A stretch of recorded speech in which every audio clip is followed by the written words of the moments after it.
আমার নাম engineer Tarun Kantibala. I am graduate from BUET এবং বিসিএস ক্যাডার সার্ভিসের একজন কর্মকর্তা ইঞ্জিনিয়ারিং ক্যাডারে। আমি বর্তমানে রেলওয়ের অ্যাডিশনাল চিফ ইঞ্জিনিয়ার পদে চট্টগ্রামে কর্মরত আছি। তো আমি যখন এক্সিকিউটিভ ইঞ্জিনিয়ার অর্থাৎ ডিভিশনাল ইঞ্জিনিয়ার চট্টগ্রামের টুচ হিসেবে কর্মরত ছিলাম, হঠাৎ আমার কোমরে সিভিয়ার পেইন হয়। আমি হাঁটতেও পারতাম না, দাঁড়াতেও পারতাম না, দাঁড়াইলেও 30 সেকেন্ডের উপর দাঁড়ায় থাকতে পারতাম না। এই অবস্থায় এখানকার ডাক্তাররা আমাকে বললেন যে অপারেশন করাতে হবে। তখন আমি চলে যাই ভেলোর।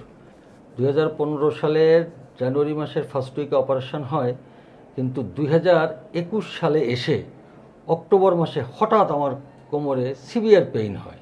বসতেও পারি না, শুইতেও পারি না, দাঁড়াইতেও পারি না।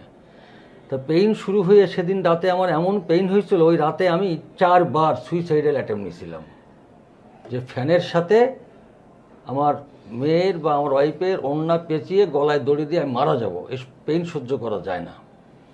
তখন আমার ওয়াইফ একটা সাপোজিটরি এনে দিলে পেইনটা একটু কমে, আমি রাতটা কোনো মতে কাটাই। পরের দিন কামরুজ্জামান ভাইয়ের একজন পেশেন্ট, যিনি ওনার কাছে ট্রিটমেন্টে সুস্থ হয়েছেন, উনি অপারেশন ক্লিন হার্টে সেনাবাহিনীর হাতে টর্চারের শিকার হয়েছিলেন, কোমরের সমস্যা, ব্যথা, হাঁটতে পারে না। তো উনি আমার ছেলেটা আমাকে বলে যে স্যার আপনি ইয়াতে যান, কামরুজ্জামান সাহেবের কাছে যান, ওখানে গেলে সুস্থ হবেন। আমি বিকেলে ওনার কাছে আসি। ওনার কাছে যখন আমি আসি, আমি গাড়ি থেকে হেঁটে নামতে পারতেছিলাম না। আমি যেভাবে নামছিলাম সে দৃশ্যটা দেখলে হয়তো আপনাদের বিশ্বাস করতে কষ্ট হবে। এই দুই হাঁটুতে 2 হাত ভর করে এইভাবে হেঁটে হেঁটে হেঁটে হেঁটে নামছি, এইভাবে। তো এসে যখন ওনার কাছে বসলাম, উনি আমাকে বললেন যে স্যার আপনি কোনো টেনশন করবেন না, আশা করি আল্লাহ রহমতে আমার এখানে থেরাপি নিলে, চিকিৎসা হলে আপনি সুস্থ হবেন। তো আমি থেরাপি নেওয়া শুরু করলাম। উনি বিভিন্ন প্রকারের থেরাপি আমাকে দিতেন, যেটা ডাক্তারাই নাম জানেন, আমি নাম হয়তো বলতে পারবো না।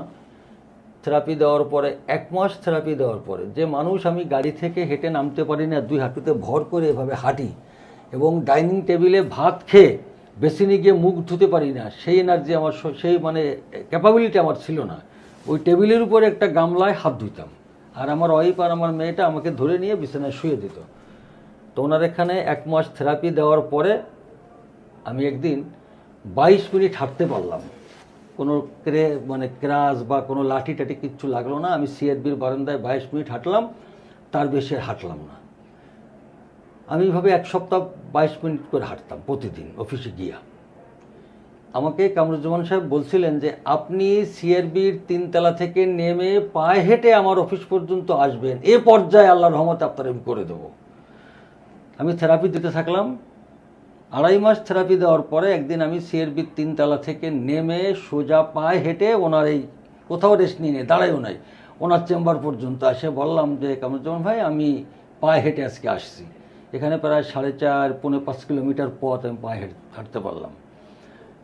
তারপরে ওনার থেরাপি আমি 3 মাস নিছি। নেওয়ার পরে আমি সম্পূর্ণ সুস্থ। সেই অবধি আমি এমন একটা পর্যায়ে যে আমার মনে হয় মাঠে ফুটবল খেললেও আমার সমস্যা হবে না, যে মানুষ হাঁটতে পারতাম না। আমার সেইখান থেকে এই থেরাপি সেন্টারের প্রতি আমার এমন একটা বিশ্বাস এবং একটা ভক্তি, আমার কাছে মনে হয়েছে যে এটা একটা মুক্তির দিগন্ত। অর্থাৎ স্পাইনে প্রবলেমের যে মুক্তির দিগন্ত খুঁজে পাওয়া যাবে সেটা এই থেরাপি সেন্টারে আসলে। তো এরপরে আমি আবার সুস্থ হয়ে একটা সরকারি সফরে ভারতে গেছিলাম, অনেক কয়েকজন অফিসার, সেখানে গিয়ে মানালিতে গেছিলাম। তো মানালিতে কিছু পথ আমাদের একটা ওই যে কি বলবো, হোন্ডার চাকা লাগানো 3 চাকার গাড়িতে উঠে 2 কিলোমিটার পথ যেতে হয়েছিল বরফ দেখার জন্য। ওই ঝাঁকি লেগে আমার আবার একটু পেইন হয়েছিল। তা আমি ইন্ডিয়া থেকে দেশে এসে আবার ওনার এখানে আসলাম। মাত্র 1 সপ্তাহ থেরাপি নিছি, নেওয়ার পরে আমি সম্পূর্ণ সুস্থ, আমার আর কোনো সমস্যা হয় নাই। এটাই আমার বক্তব্য। এখন আপনি এই হাঁটতে কোনো অসুবিধা হয় না? থেরাপি নেওয়ার পরে আমার হাঁটতে, দৌড়াইতে, বা বললাম কি আমি ফুটবল খেলতে পারি, আমার মনের ভিতরে আমার এমন একটা আমি ফুটবল খেলতে পারবো। এই যে ফিজিওথেরাপি চিকিৎসাটা অনেকেই অনেক জায়গায় নেন।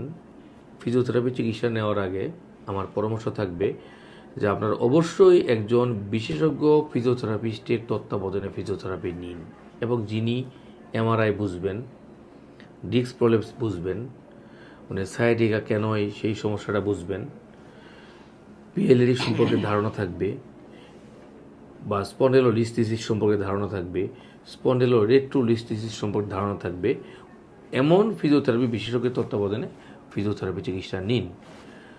নইলে হবে কি, যদি আপনি কোনো বিশেষজ্ঞ ফিজিওথেরাপিস্টের তত্ত্বাবধানে ছাড়া ফিজিওথেরাপি চিকিৎসা করেন, তাহলে এক্সারসাইজ করতে যদি ভুল হয়, আপনার চিকিৎসা ভুল হবে, রোগীর ক্ষতি হবে। শুধুমাত্র গরম সেক দেওয়া বা ঠান্ডা সেক দেওয়া বা মেশিন দিয়া একটু স্টিমুলেশন করাটাই ফিজিওথেরাপি নয়। ফিজিওথেরাপি একটা মডার্ন সায়েন্স। এই চিকিৎসা অবশ্যই একজন বিশেষজ্ঞ ফিজিওথেরাপিস্টের তত্ত্বাবধানে করবেন।